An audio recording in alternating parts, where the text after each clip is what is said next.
All right, we have real speakers in our foundation.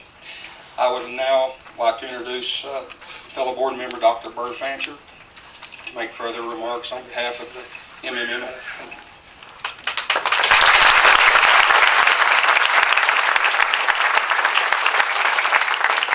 I repeat, my name is Burr Fancher, and I'm here on behalf of the Meadows Massacre Foundation.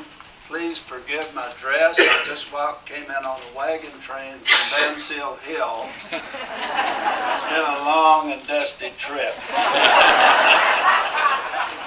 I believe the poet Lee Sharp had this gathering in mind when he wrote, "Isn't it strange how princes and kings and clowns that caper in sawdust rings and common people like you and me are builders for eternity. Each is given a list of rules, a shapeless mass, a bag of tools, and each must fashion, ere life is flown, a stumbling block or a stepping stone. Ladies and gentlemen, we must select the right bag of tools if we hope to resolve this shapeless mass of Meadows Massacre." I first heard the story of the massacre from my grandmother over 75 years ago. It was a common subject in our family. As a 10-year-old girl, she helped prepare the meal for the 15 survivors that arrived in Carrollton on September 25th, 1859. It had a profound effect on her, and she, although she wasn't related to direct to the family of the victims, she gathered a great deal of information over the coming years. And Grandma's version was later reinforced by my aunties, my dad, and so forth, and as the years flowed by. My first visit to this site was over 50 years ago. In order to visit here, I had to crawl under a Texas barbed wire gate, and when I arrived, the grave site was grown up in sagebrush, and the bronze plaque, I was so disappointed to read that Charlie Fancher led the wagon train instead of Alexander. But those are technical details. I wondered then why my father always yearned to visit this site. He never made it, but he always wanted to. As I stood there and looked at that sagebrush-covered grave, I wondered, why did he want to come here in the first place? Now I often ask myself why I keep coming back to this place of sadness. Perhaps I keep coming back because there's some unfinished business here. I think that has to be resolved. We all wish to honor the 121 men, women, and children who died here. Each family group will have their own way of remembering those that went before. Our foundation is dedicated to honoring both victims and survivors. Much of our program of work is focused on Arkansas-based projects relating to the carnage at Mountain Meadows. We have assisted the veterans of foreign wars and restoring the old Yale Lodge where the children were brought back on September 25, 1859.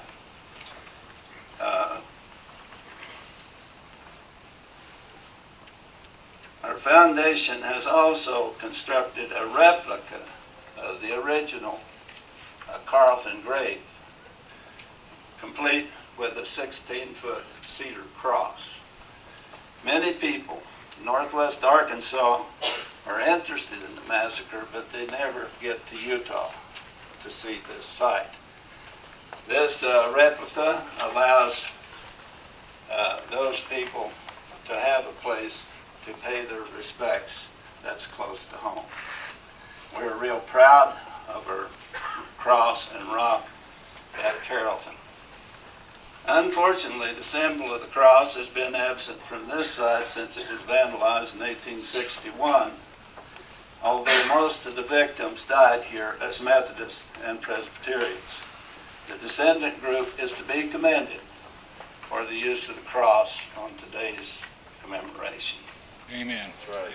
Amen. Inside the old, Amen.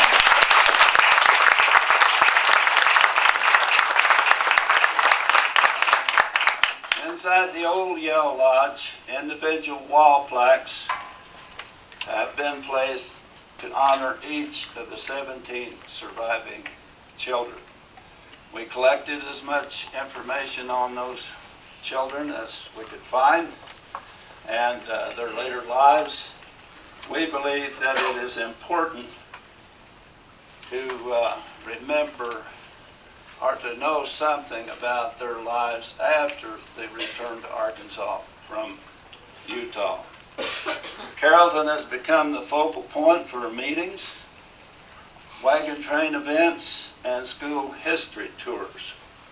We now have a History in the Box program for school children at Carrollton Lodge and Old Yale Lodge, and on request, teachers can bring their students there to learn about the Mountain Meadows Massacre. On April 4th this year, Burr Fancher and I dedicated a library collection of 130 items to the Butler Research Center in Little Rock. Daily lesson plans. Now, the Butler Center distributes information to all the schools and colleges in the state of Arkansas. Daily lesson plans and instructional units are now being added to this collection for distribution to the public schools.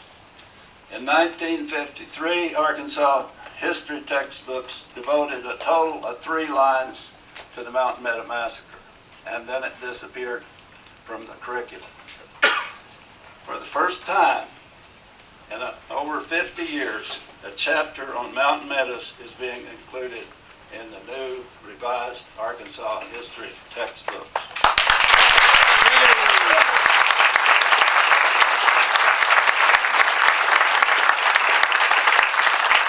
There's a revival of interest in the history of the massacre, especially in the state of Arkansas.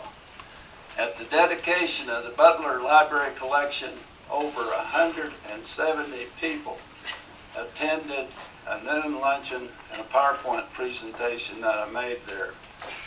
Hopefully, it will become equally important in the history of the West. Finding and marking survivor graves is another of our goals.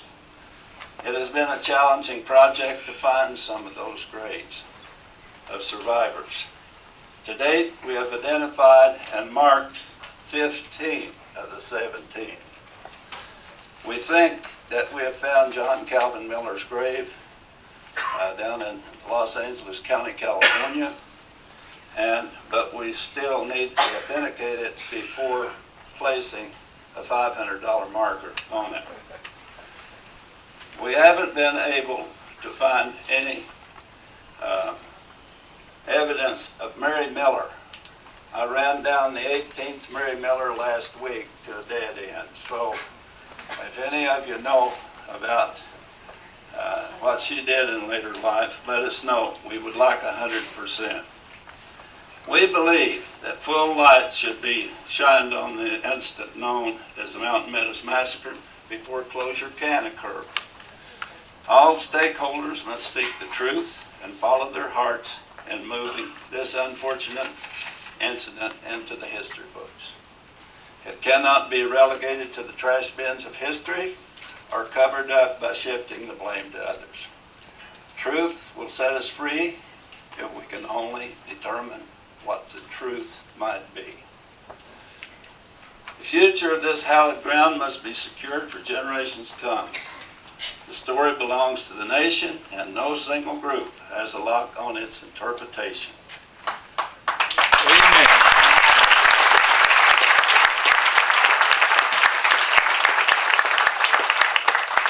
Blaming the immigrants for their own deaths will no longer work as an excuse for the massacre. The Missouri Wildcat and Poison Ox theories cannot withstand historical scrutiny. Amen.